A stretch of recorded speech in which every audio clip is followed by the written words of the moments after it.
Welcome to Savage Kitchen. Today we are going to be making peanut butter whiskey. Now you may be familiar with this brand. This is Skrewball peanut butter whiskey. Now technically this is not a high enough ABV to be considered a whiskey. It's a flavored spirit or a liqueur. At 35% alcohol by volume, they're 5% under the legal requirement in the US to be a whiskey, which is 40%. Not that it matters, but just in case any of you are interested in the technicalities. Now, as far as flavored spirits go, I don't mind this one. I'm not a peanut butter lover, but it's pretty delicious. Our homemade version is going to be even better. Now, they label this as a peanut butter whiskey, and according to their website, say that it is made with real natural peanut flavors. But to smell it and to taste it, you definitely get peanut butter, but you also get almonds, maybe a little bit of cherry. It's sweet, obviously. It's got some sugar added to it. Oh, it is pretty delicious. So, if you do not have access to this where you live, or you just like making your own liqueurs, which is probably why you're here, we're going to make a really great version.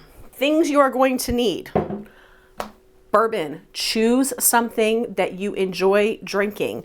Your base spirit is really going to shine through on this one. So, while you don't need to spend a ton of money on this, I would get something that like you don't hate because it's going to be the dominant flavor in this. You could do this with a rye if you wanted. You could try other spirits. But me, for my money, I'm going Elijah Craig on this one. Next up, peanut butter, which that's not what this is.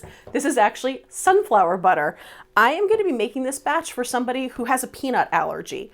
So I'm going to use this sunflower butter. I think that sunflower butter actually tastes closest to peanut butter of all of the peanut butter alternatives. I've tried this with almond butter. No. Which seems silly considering there are definitely notes of almond in the Skrewball, but just maybe it was the brand of almond butter I use, but I'm just not thrilled with it. Sunflower butter to me is the way to go. You could do this with pistachio butter, cashew butter. I've done it with Nutella. I have a video. I'll put a link up here for you to check that out. The Nutella version, oh, chef's kiss. We're gonna need just a little tiny bit of almond extract and a little bit of simple syrup. I'm hitting the easy button and using my own syrup here, but you can make your own syrup. Once we get into the recipe, I'll tell you how. And then tools you're going to need, simply a casserole dish, something to spread around our sunflower butter or your peanut butter with, and patience.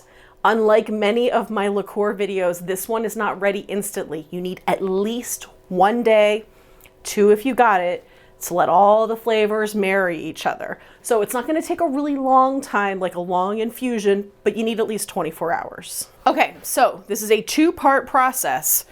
We're going to first take whatever our base is, in my case sunflower butter. If you're using peanut butter, great. And we're going to spread this in the bottom of a casserole dish. That's not gonna fit. Damn it, I need a spoon. Now, technically, this is a fat washing process, but it also borrows from the perfume industry, an enfleurage process. They're all infusions, right? We're infusing one flavor into a carrier, and in this case, alcohol. All right, I've got about half the jar in here. Ooh, and I'm making a mess. So the reason this works is that alcohol or ethanol will absorb both oil soluble and water soluble flavor compounds. So we're taking all of the compounds because we have both. We have water soluble and oil soluble compounds in peanut butter, and we're going to expose them via surface area to as much bourbon as possible. So that's why we're using a casserole dish instead of going into a mason jar.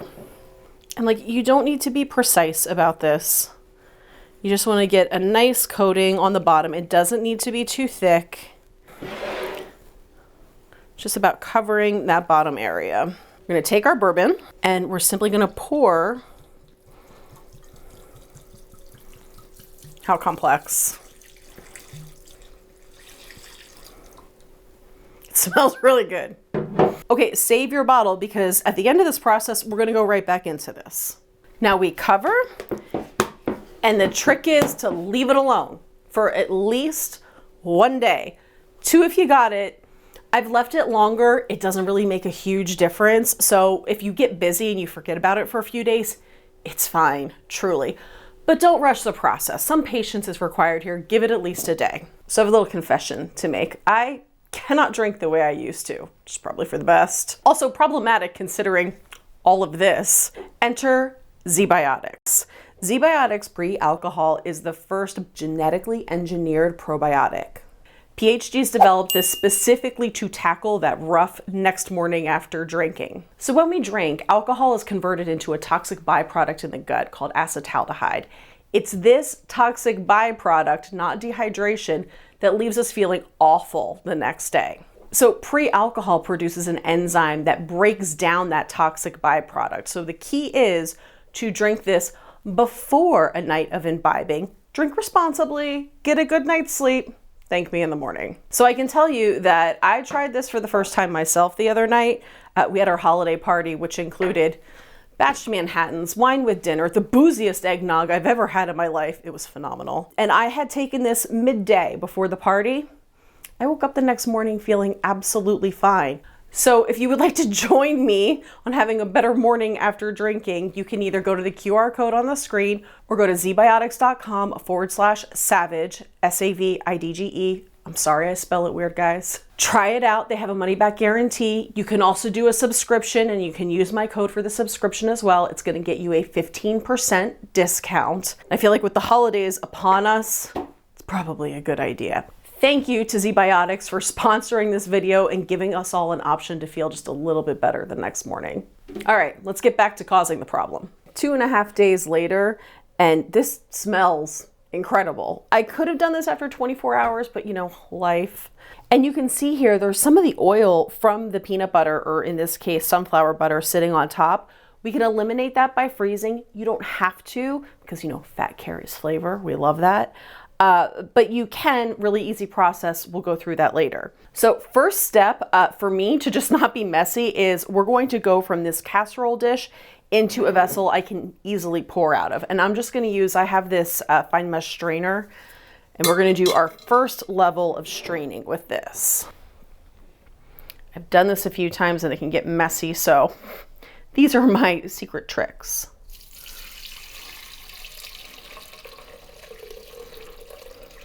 And honestly, compared to the Nutella, if you watched my Nutella video, the peanut butter here holds its form much better than the Nutella. So there's a lot less filtering that needs to happen. Also, save this, make cookies with it. All right, so next I'm grabbing another empty bourbon bottle. I don't have any other empty Elijah Craig, so we're going into my Lost Love Noble Oak. And I'm taking a funnel. And then I have a couple pieces of cheesecloth here, and this is just to, again, filter out some of those peanut butter particles that are in the whiskey. Now, you don't have to filter them all out, but if you're interested in clarity and you want to get close to our Skrewball clarity, we're going to want to filter this a couple times. So you can see what we've lost to the infusing gods. This is also a 750 ml bottle, the same size as what we started with. And we can see how much we lost infusing. It's not totally lost. It's in that delicious peanut butter that I'm going to make cookies out of. But just be aware, if you're doing this, you're not going to end up with the same volume of whiskey that you started with. So at this point, we have some choices to make.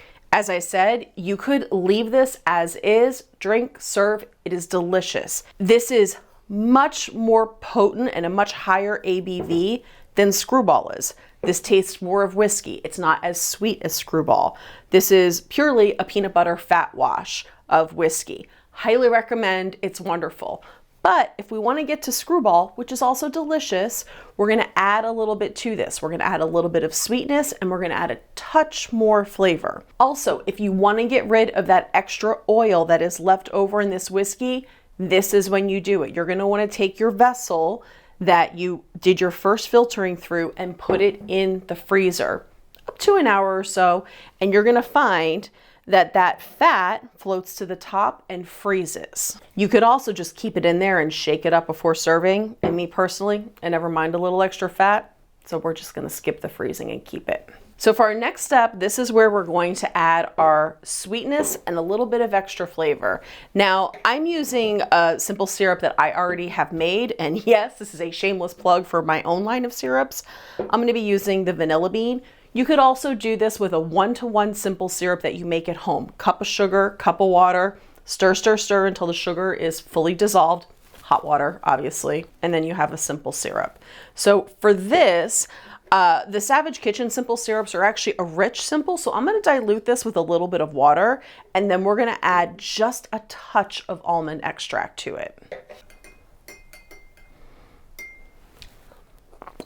I gotta tell you, that vanilla syrup is amazing. And adding vanilla to this is going to enhance the flavor even more.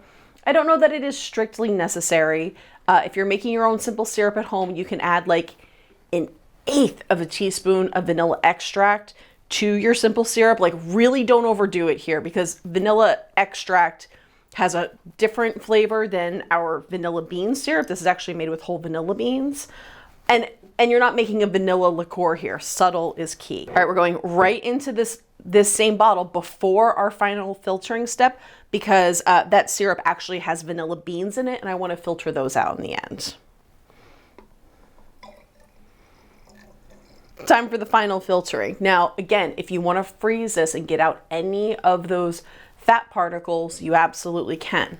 But I just don't find it necessary. This is going to take a little bit of patience, something I have very, very little of, but it's going to be worth it.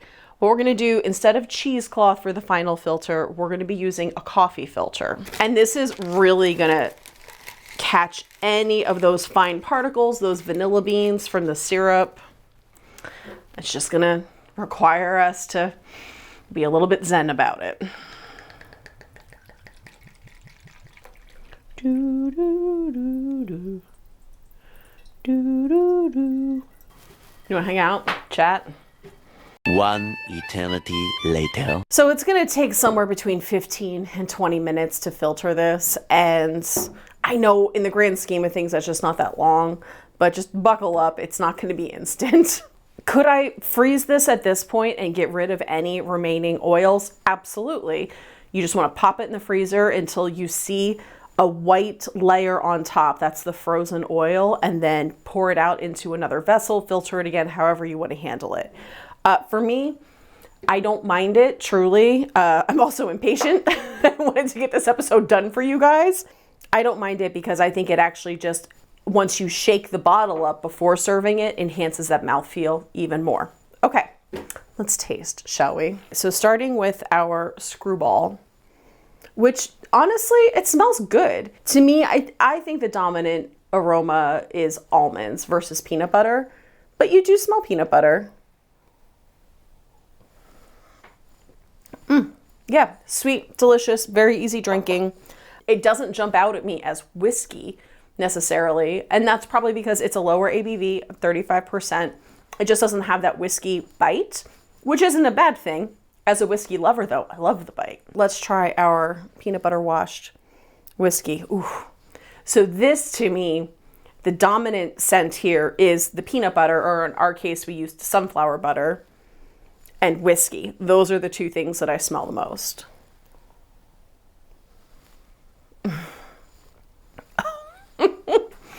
Oh my God, that is so good. Wow. Damn, that is delicious. And one of the reasons I love this technique is that you can do it with a variety of things. You can do it with peanut butter, almond butter, pistachio, cashew. I've done it, as mentioned, with Nutella. I feel like something that might be really fun is to grind up your own pecans, make a pecan butter, and then do a pecan whiskey. Yeah. Phenomenal. There's lots of cocktails that use peanut butter whiskey, but honestly, I would sip this straight. I would sip this neat. You could do it over a rock if you want. It's delicious. Now, the ABV on this is going to be lower than the spirit we started with because we diluted it with a syrup. Exactly what that calculation is, I do not know off the top of my head, I can figure it out though. I'll leave it in the description for you guys. So let me know in the comments if you try this. You guys are incredible in the comments. We have such an active community here. It's really awesome. We sailed past 20,000 subscribers. Thank you so much. The channel is at well over 1 million views now. Thank you for that. Also, big thanks to our sponsor, ZBiotics, for this episode. It's things like that, right? It's things like sponsorships and the super thanks and you guys buying syrups and merch that makes all of this possible. So cheers to you, my friends. I hope everybody has a happy holiday, and peanut butter whiskey, give it a try.